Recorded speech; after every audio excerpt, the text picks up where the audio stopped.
Population index में आ जाओ, 14% है, 20 करोड़ के आसपास, 17 करोड़ कहते हैं मुस्लिम है टोटल, ठीक है, 20 करोड़ के आसपास मुस्लिम है, ठीक, और 80 करोड़ 100 करोड़ के आसपास हिंदू पॉपुलेशन है, तो जनसंख्या किसकी ज़्यादा है? ये तो धोती खोल रहा है भाई जनसंख्या दुबई की नहीं बढ़ती जहाँ मुस्लिम राष्ट्र है, सऊदी अरेबिया की नहीं बढ़ती जहाँ मुस्लिम राष्ट्र है, ठीक है, इंडोनेशिया की नहीं बढ़ती जहाँ मुस्लिम राष्ट्र है, ठीक है, इतने मुस्लिम कंट्री है, 57 देशों में मुस्लिम पॉपुलेशन का क्राइसिस नहीं है, लेकिन एक हिंदुओं की पॉपुलेशन मेजोरिटी में है, यहाँ पॉपुलेशन का क्राइसिस है। जवाबदेही किस पॉपुलेशन की होगी?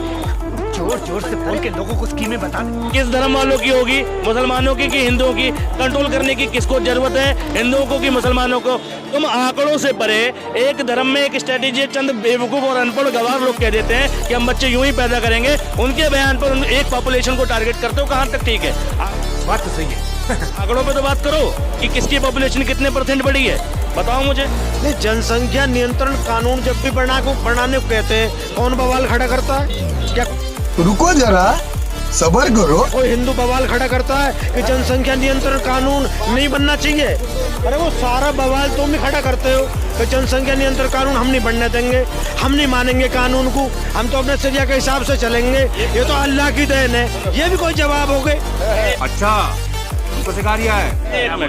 ये है पॉलिटिक्स, ठीक है, ये अच्छे से जानते हैं कि जनता और बोलने वाले कुछ नहीं बिगाड़ सकते, कानून संसद से बनता है और संसद में सरकार के पास मेजोरिटी है। सरकार को इसके तले भी क्या करना है भाई? कम्युनलवाद बढ़ाना है, ठीक है। अरे देवा, ये गड़बड़ है बाबा। ठीक है, पॉलिटिक्स खेलनी है सरकार, इसलिए नहीं कर रही कोई भी। जैसे आइडियोलॉजी ये नहीं थी कि मुस्लिम औरतों को इंसाफ मिल जाए, आइडियोलॉजी ये थी कि देश में मुसलमान हो जाए और हमें वोट मिले, ठीक। सरकार यही नहीं, अभी और सुनिए, सरकार अगर पॉपुलेशन बिल आएगी तो इसके पीछे भी स्ट्रेटेजी ये नहीं है कि देश में वास्तव में वो पॉपुलेशन पे चिंतित है, वो चिंतित है किस पे? अपनी वोट की राजनीति पे। वरना इंदिरा गांधी ने नसबंदी जैसा बड़ा डिसीजन ले लिया, कितना विरोध हुआ था उसका, कितना कुछ न कुछ तो गड़बड़ जरूर है। कितना विरोध हुआ था, पीछे हट गई थी क्या और कोई रोक पाया था क्या? हुआ ना, नसबंदी हुई ना। एक सरकारें चाहेंगी तो सब करा देंगे, लेकिन ये सरकार प्रचार ज्यादा करती है और प्रसार कम करती है। इसको काम नहीं करना, इसको क्या है, लोगों की मेंटेलिटी से खेलना है। बात तो सही है।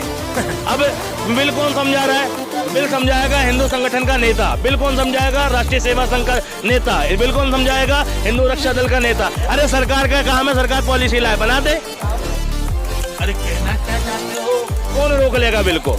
और गणना तो करो किसके यहाँ कितने बच्चे हैं। मैं तो कह रहा हूँ, मेरे जानने वाले परमा जी टी कैम्प में रहते हैं, T12 मकान नंबर है, उनके 13 बच्चे हैं टोटल।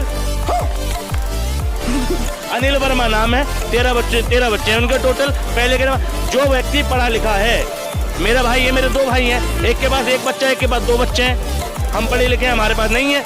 अच्छा, तुमको सिखा दिया है? जो व्यक्ति पढ़ा लिखा वो समझता है कि भाई वो खर्चे कैसे चलाएगा। पैदा करने बड़ी बात नहीं है, लालन पोषण बड़ी बात है। बात तो सही है। तो लैक ऑफ एजुकेशन जो है वो पॉपुलेशन की तरफ अग्रसर करता है, ठीक है। जहाँ एजुकेशन है वहाँ लोग अपने परिवार को नहीं बढ़ाते, परिवार को समृद्ध बनाते हैं, शिक्षित बनाते हैं।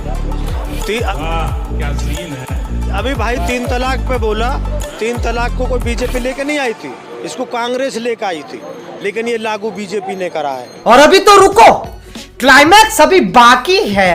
क्या है हमारे 2 वाला जो कानून है, इसको कांग्रेस लेकर आई है, लेकिन ये लागू नहीं कर पाए, इसे बीजेपी लागू करेगी। भाई क्या कहेंगे? अब ये 3 तलाक क्या है भाई, हमें पूछ रहा है। इसकी गारंटी मैं नहीं दे सकता। ये तो हमसे ज्यादा तुम जानते हो 3 तलाक क्या है। तुम बैठे हो दुबई में, यहाँ कहते हो तलाक तलाक तलाक, होगा तलाक। ये बात हुई, फिर क्या होगा नुक भाई?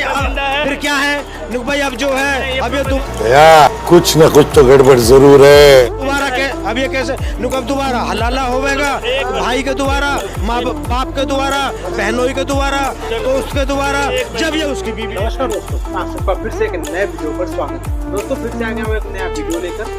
इस वीडियो में आप लोगों ने बहुत ही अच्छी तरीके से देख लिया, चश्मे वाले भाई ने एक भक्त को ऐसा जवाब दिया है कि जिसका जवाब सुनने के बाद शायद वो बोलने के लायक नहीं है, लेकिन उसके दिमाग में जो भी आ रहा है अनाप शनाप वो बकते जा रहा है।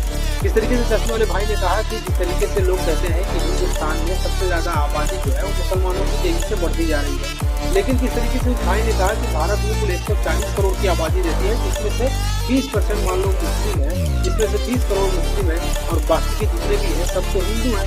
उसमें कुछ क्रिश्चियन होंगे, कुछ सिख होंगे, लेकिन जो सबसे ज़्यादा आबादी में रहता है वो तो हिंदू ही है। किस तरीके से उस चश्मे वाले भाई ने जवाब दिया, जिसका जवाब वो सुनकर कहता है कि जिस तरीके से मुसलमान कहते हैं कि हम भारत का संविधान नहीं मानेंगे, हम शरीयत से चलेंगे, हम अपने हिसाब से चलेंगे, हम संविधान से नहीं चलेंगे। लेकिन चश्मे वाले भाई ने बहुत अच्छी तरीके से उत्तर दे दिया। चश्मे वाले भाई ने कहा कि बहुत ही अच्छी तरीके से उत्तर दे दिया। उस चश्मे वाले भाई ने कहा कि कुछ मुस्लिम लोग हैं जो ऐसा कह देते हैं, लेकिन उनके कहने पर आप एक ही धर्म को पूरा टारगेट नहीं कर सकते हैं। कुछ हिंदू हो, कुछ मुस्लिम हो, कुछ किसी भी धर्म में कुछ गलत लोग जरूर पाए जाते हैं। चश्मे वाले भाई ने ऐसा कहा। आप लोगों ने इस वीडियो में बहुत अच्छी तरीके से देखा। तो आज के लिए बस इतना ही। अगर आप लोग हमारे चैनल पर नए हो तो चैनल को जरूर सब्सक्राइब कर लेना। इस वीडियो का लिंक आप लोग को डिस्क्रिप्शन में मिल जाएगा। तो मिलते हैं आप लोग नेक्स्ट वीडियो में। आज के लिए